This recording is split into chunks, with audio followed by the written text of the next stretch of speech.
हिंदू धर्म अनुसार रविवार दिन ग्रहमान राजा सूर्यदेव को समर्पित अटे। यह दिन व्रत रखी सूर्यदेव को पूजा करने अत्यंत शुभ होता है। रविवार दिन पूजा सहित किसी विशेष उपाय करने बहुत फलदायी होता है।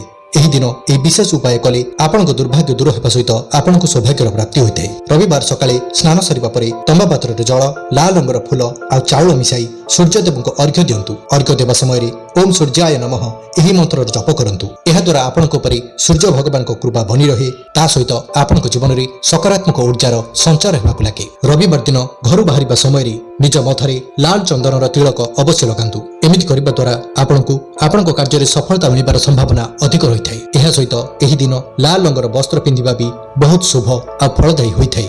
ରବିବାର ଦିନ ଘରର ମୁଖ୍ୟ ଦ୍ୱାରର ଦୁଇ ପାର୍ଶ୍ୱରେ ଶୁଦ୍ଧ ଦେଶୀ ଘିଅର ଦୀପ ଅବଶ୍ୟ ଜାଳନ୍ତୁ। ଏମିତି କରିବା ଦ୍ୱାରା ସୂର୍ଯ୍ୟନାରାୟଣ ଆଉ ମା ଲକ୍ଷ୍ମୀ ଆପଣଙ୍କ ଉପରେ ପ୍ରସନ୍ନ ହୁଅନ୍ତି। ଯଦି ଆପଣ ସୂର୍ଯ୍ୟଦେବଙ୍କୁ ପ୍ରସନ୍ନ କରିବାକୁ ଚାହାନ୍ତି ତ ରବିବାର ଦିନ ଗୁଡ଼, କ୍ଷୀର, ଚାଉଳ ଆଉ ଲାଲ ରଙ୍ଗର ବସ୍ତ୍ର ଦାନ କରନ୍ତୁ। ଏହି ଉପାୟ କରିବା ଦ୍ୱାରା ଆପଣଙ୍କର ଅଟକି ରହିଥିବା କାମଗୁଡ଼ିକ ଜଲ୍ଦି ପୁରା ହେବାକୁ ଲାଗେ। ରବିବାର ଦିନ ଗୋଟେ ବରଗଛର ପତ୍ର ଆଣନ୍ତୁ। ଏହା ଉପରେ ନିଜର ମନୋକାମନା ଲେଖନ୍ତୁ ଆଉ ଏହାକୁ ବହି ଯାଉଥିବା ଜଳରେ ପ୍ରବାହିତ କରିଦିଅନ୍ତୁ। ଏହା ଆପଣଙ୍କୁ ଅତ୍ୟନ୍ତ ଶୁଭ ଫଳ ପ୍ରଦାନ କରିଥାଏ। ଏହିପରି ଧାର୍ମିକ ତଥ୍ୟ ପାଇବା ପାଇଁ ଆମର ଏହି ଚ୍ୟାନେଲକୁ ସବସ୍କ୍ରାଇବ୍ କରନ୍ତୁ, ଭିଡ଼ିଓଟିକୁ ଲାଇକ୍ କରନ୍ତୁ ଏବଂ ନିଜ ବନ୍ଧୁମାନଙ୍କ ସହିତ ସେୟାର କରନ୍ତୁ।